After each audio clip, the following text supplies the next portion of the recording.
Pete'sTools.com.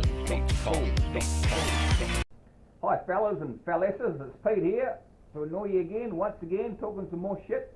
You guys contacted me, well a lot of you newbies have contacted me anyway and asked me about, Mig Welders, and when you first start welding you seem to have trouble getting the machine going, even straight out of the box. Today I'll just give you some of my troubleshooting tips that just might help you out a bit and might make you not get so frustrated when you start to learn to weld. They're pretty basic tips if you've been welding for a while, but if you're all new to this game then they can be quite daunting really.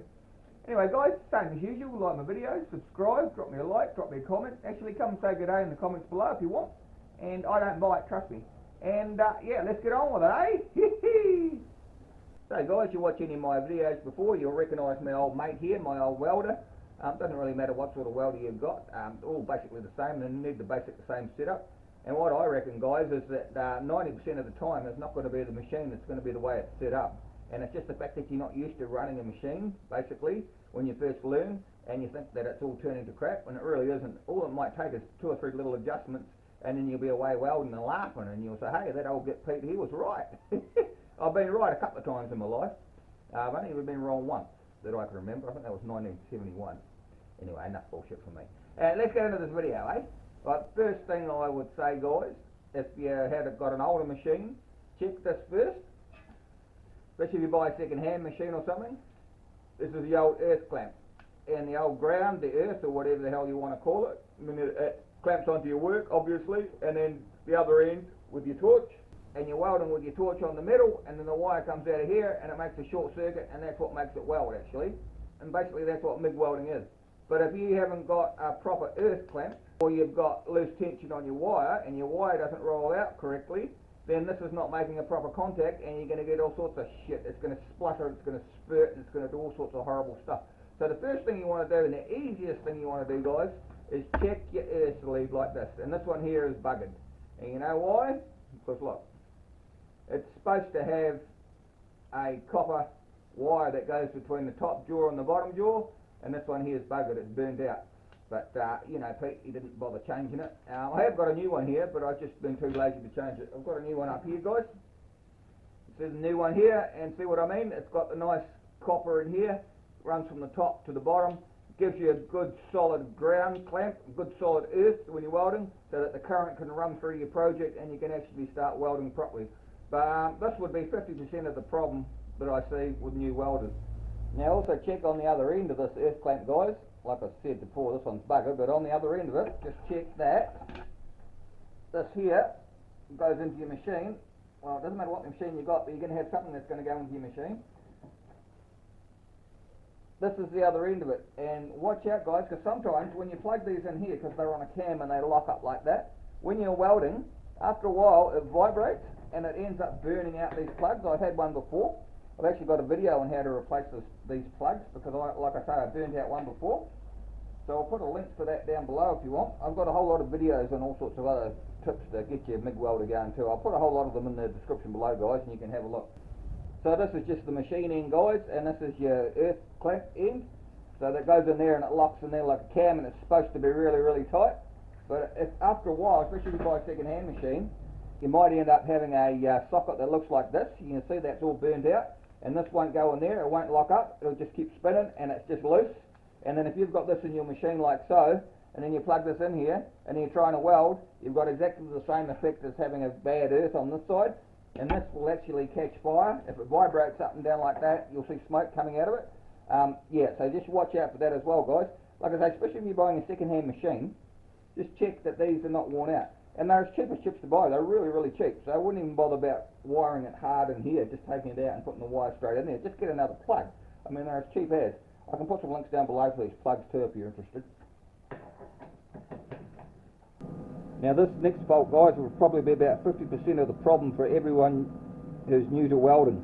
It's your drive roller tension on here. And what you're doing is you either got too much or not enough.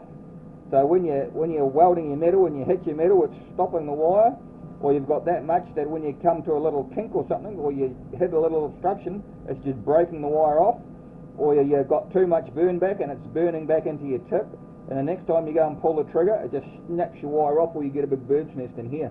So a lot of that's just got to do with how much tension you've got on here, and like I say, a lot of that also is just playing with it and getting the feel of it.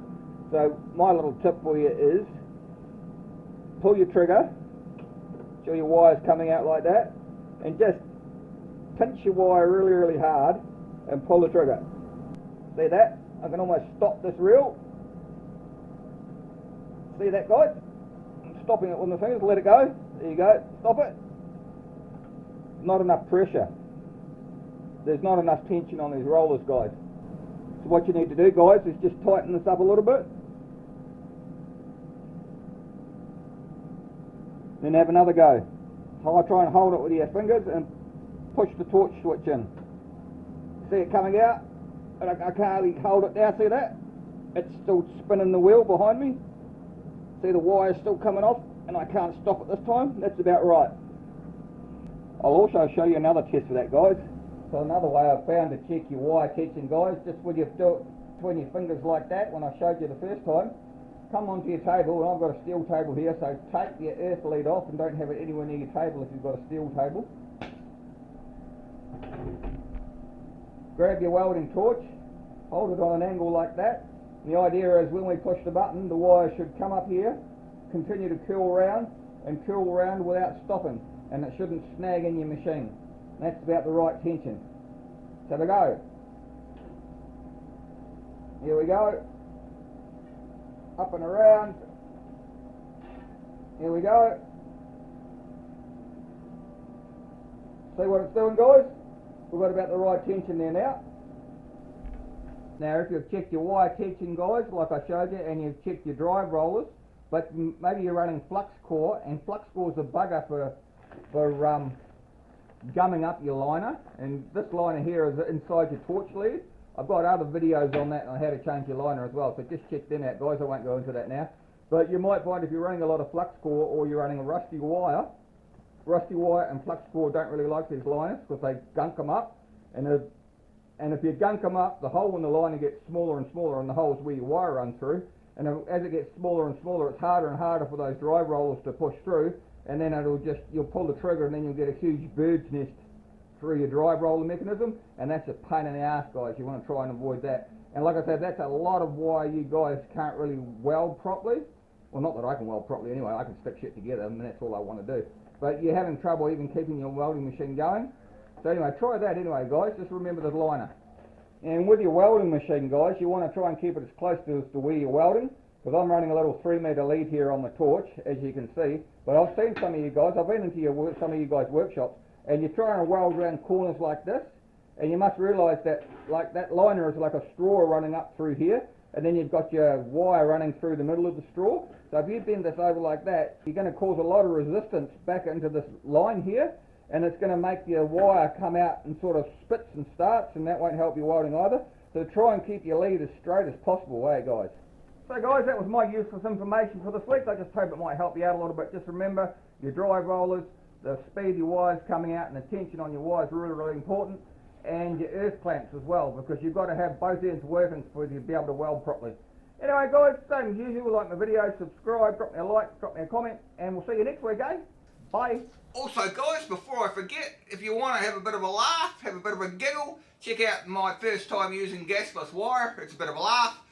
Doesn't take that long to learn. Check out the video up here, guys, and yeah, tell me what you think. Yeehaw! Pete'sTools.com